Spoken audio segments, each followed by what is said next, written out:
Hello, good evening to all. This is Rajesh, and I am here to present a new lecture on the anti-transparents. So, friends, this is a very important topic for all the competitive exams. And in this lecture, we will discuss the different facts about the anti-transparents, like what are the anti-transparents. We will discuss also the types of different anti-transparents, their role, the mechanism, and their use in the agricultures. So, let's start our discussion with the anti-transparents. So friends, before going to the anti-transparent, we have to understand that what is transpiration. So friends, as you know that transpiration is a very important process in the plants by which water transpire out in the atmosphere. Okay, and this transpiration is useful for the transport of mineral nutrients from soil. Also, this is very important for the cooling of the canopy. So this is very important process, and the stomata which are present on the leaf surface involved in the transpiration process. So these stomata not only involved in the transpiration process but in the diffusion of CO2, which is crucial for the photosynthesis photosynthetic process. Okay friends, so the transpiration is a very important process which used for the transferring out of the water into the atmosphere and useful for the transport of nutrients, maintaining the water status of the plant and the cooling of the leaf canopy. Also, there is involvement of stomata which involved in the transpiration process, and also they have important role in the diffusion of CO2. So this is the transpiration. And now discuss the anti-transparent. So anti-transparent are the materials or chemicals which decrease the water loss from the plant leaves. So this anti-transparent are the materials or chemicals which decrease the water loss from the plant leaves. So why we use these anti-transparents? So you know that there is a scarcity of water, or there is a drought condition, in which conditions we need to decrease the transpiration rate. So for which we use this anti-transparent. Okay, so there are so many types of anti-transparents. Like first one is the stomata closing type. Means these are the anti-transparent which function in the closing of the stomata, and you know that stomata used for the transpiration process, and most of the transpiration occurs through the stomata on the leaf surface. So most of the stomata present on the leaf surface, they close or partially close the stomata, and in this some fungicide like PAMMA. So friend, this is very important, mainly asked in the objective exams, that PAMMA is a type, which type of anti-transparent. So answer goes to stomata closing. Okay, also that herbicides like atrazine, okay, in low concentration serve as a anti-transparent, and their function is stomata closing. Already we have discussed that stomata have important role in the transpiration and second role in the photosynthesis. So there may be possibility to reduce the somehow photosynthetic rate. But you know that the molecular weight of CO2 is the 44 and H2O is the 80. So generally water have more velocity and they have mostly 1.6 time, means water diffuse 1.6 time more than the CO2. So they will inhibit more transpiration than the photosynthesis. Okay, so PAMMA was found to decrease more transpiration than the photosynthesis. So this is a first type of anti-transpirant and also very important or mostly used, that is stomata closing, and the example is the fungicide that is uses PAMMA phenyl mercuric acetate and herbicide like atrazine. So these two are used as a stomata closing type of anti-transpirant. Now come to the second type of anti-transpirants, that is known as anti-transpirants film.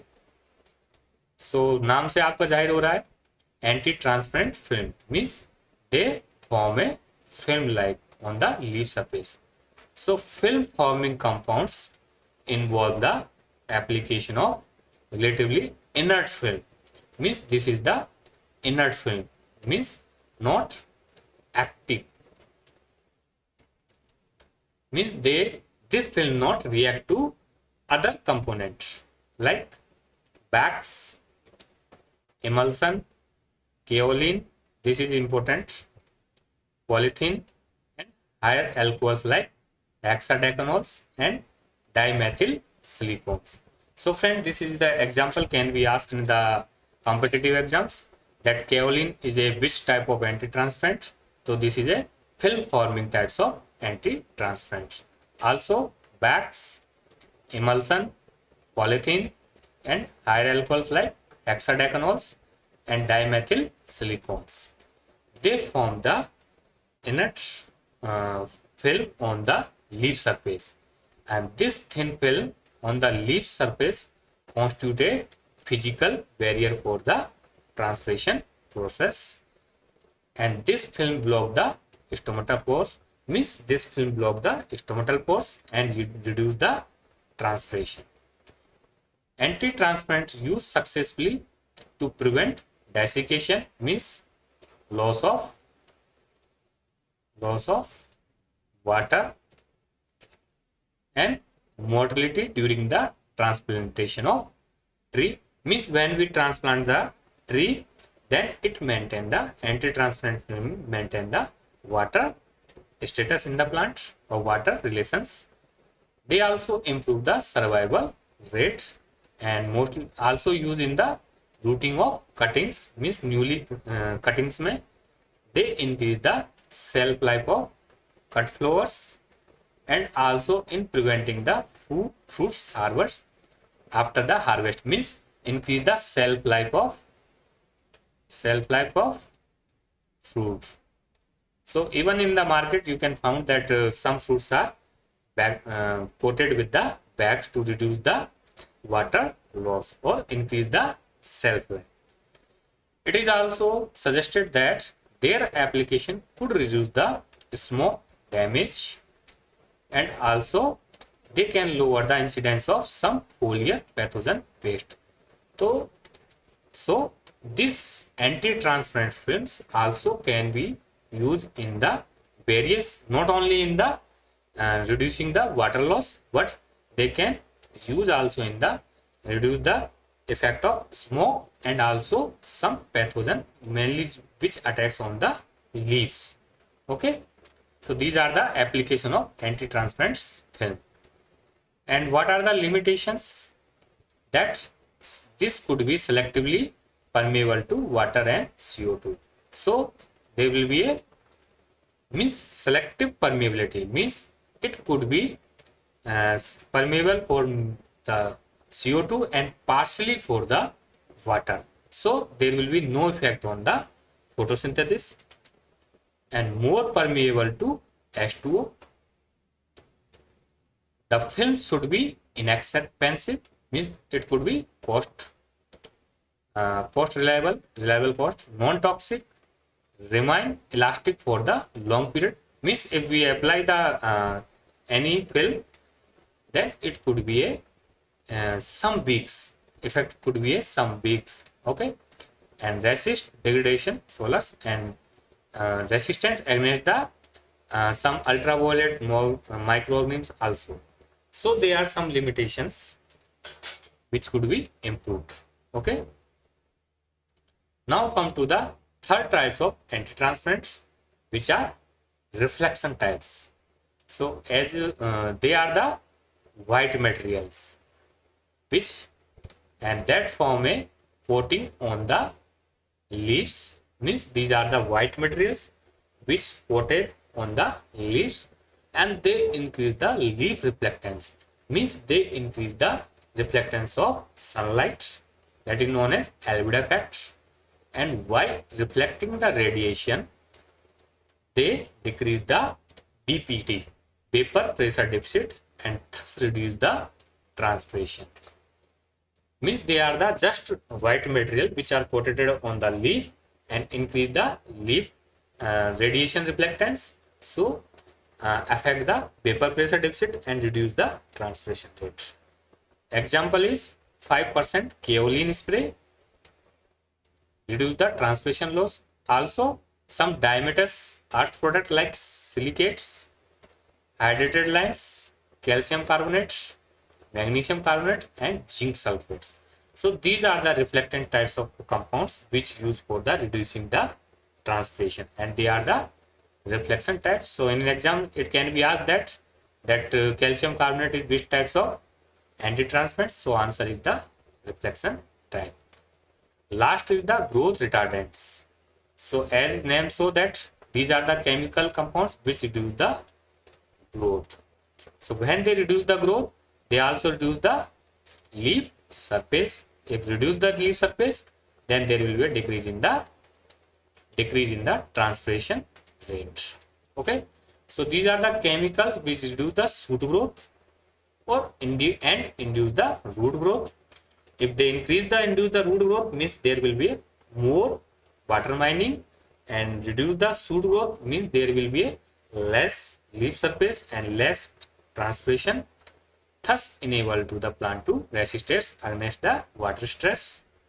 They may also induce the stomata closing, and the best example is psychocells. So this is mainly asked in many exams, that psychocell is a growth retardant and is also used as a anti-transpirants.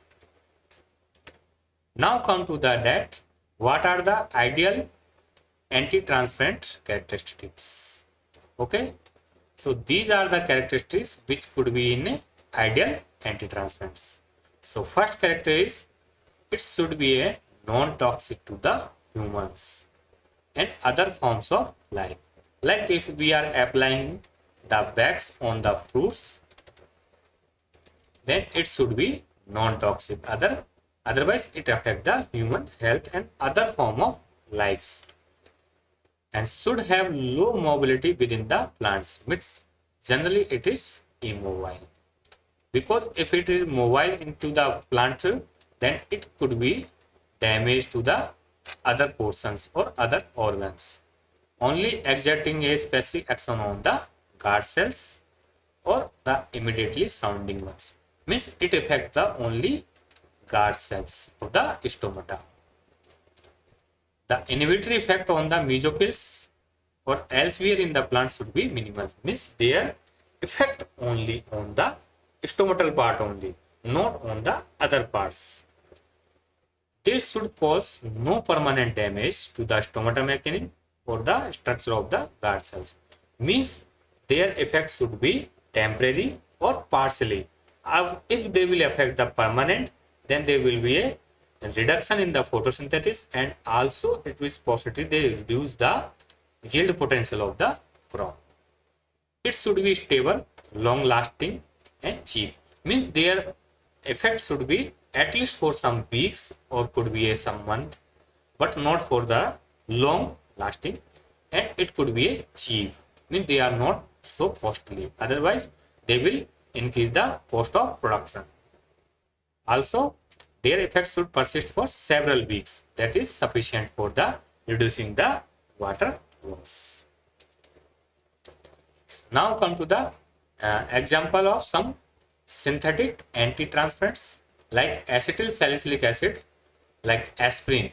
This is a synthetic anti-transpirant used as a anti-transpirants and naturally occurring anti-transpirants. So there are some compounds which act as a naturally occurring anti-transpirants, and they are very important for the plant because they are not harmful for the plant because they are already present in the plants, like CO2. So excess CO2 cause the partial closure of stomata. So this excess CO2 also act as a anti-transpirant. Second is the abscisic acid. You know that is stress hormone and very important hormone used for the stomatal closing. Naturally occurring plant hormone including the stomata closure. Next, phenolic acid. Example is scopolamine and chromogenic. So these are the phenolic compounds which is the competitive inhibitor of indole acetic acids and reduce the your transpiration. Also some metabolic poisons, they denatures the plasma membranes and then guard cells soon lose the turgor and stomata will close. Means some metabolic poisons also used for the antitransplants and they denature the plasma membrane. So guard cell increase the water loss and there will be a closing of the stomata. So friend, this is about the antitransplants. So hope you understand. Thank you very much.